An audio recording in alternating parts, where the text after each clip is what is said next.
Autism is a diagnosis no family plans for, one that often requires care that families are unable to provide.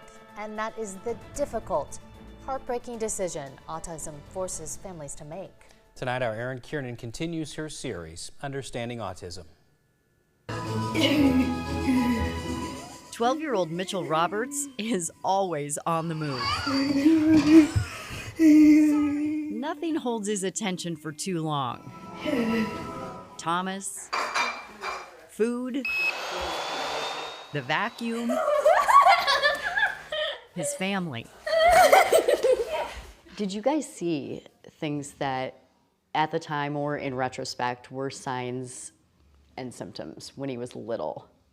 Yeah, there was a few things. I guess typical babies, if they want something, they'll look at you in your eyes and they'll kind of point at this, he would look away and kind of flop his arms and not really point, and that was the very first sign.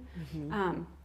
And then he was developing early for lots of other things, kind of ahead of the game with speech, language, spelling, colors, and then he had 3 regressions, and now he's nonverbal. Renee was kind of clued into the fact that we weren't progressing in the way that would be normal. And I was kind of clueless, and I was just happy-go-lucky to be a dad and thought everything would be all right, but I was wrong. Yeah, he had autism. Everything is all right. He's a wonderful kid, but it's a different life. How do you even explain this existence to people who don't live it every day? That is hard because unless you come into our home and stay with us or see, for a day, I wouldn't have known it myself until you kind of put you walk in the shoes of it. It's busy. You have to watch him at all times. We had the hotel locks on our doors and lots of safety measures that other people don't have. And his younger sister, kind of becomes the big young sister and makes sure she, tells him what to do. Don't touch that. You're going to burn yourself. You got to go put shoes on. And so it's a different family life for sure. Do more. Put it in there. Anyone can imagine what it's like not to be able to express normally your basic needs. And so that leads to frustration, which sometimes leads to outbursts and violence. He enjoys textural things, so if you don't watch out, there'll be soap all over the house, or there'll be water all over the house. With a nonverbal child who's incontinent, we need not only awareness and acceptance, but we need treatment, We need research. Caring for Mitchell at home started becoming too much to handle. 2 years ago, Ryan and Renee made the painful decision to move Mitchell into a youth home. We were still on the fence because he was still so young and, he's our baby. Can you try to describe it for people? He can't, I'll start to cry. So. That was a day when we had some pretty deep tears. It's an emotional roller coaster for sure.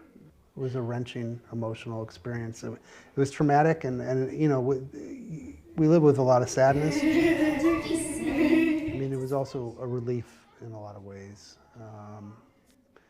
because we had a way to cope. Part of the relief is knowing that he's safe. Mm-hmm. And we can spend time with Harper because she was kind of getting in the back burner a lot of the times because we had to focus on him, both hands on deck at all times. And so it was a little bit tricky at times. So knowing he is safe, but also he's learning so much there. He has 2 homes and he loves it, and he loves all of his homemates, and he likes coming here. And so it's kind of a win-win for him. Yeah. He gets a lot of structure there that we couldn't give him. How long did you guys have to wait to get him into the youth home? We were lucky, in like a year, but we were prepared for a 3 to 5 year waiting list. The change has been a major one for the entire family, including 9-year-old Harper. I usually just get 2 of one color, then 1 of another. She's starting a business called Autism Dreams. My brother, he has this home, and I was gonna sell stuff and then donate a certain percentage to his home. Bracelets and candles and other crafts, all for a good cause. How would you describe Mitchell?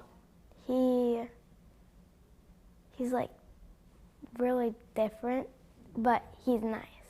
Nice job. Good job using your spoon, Mitchell.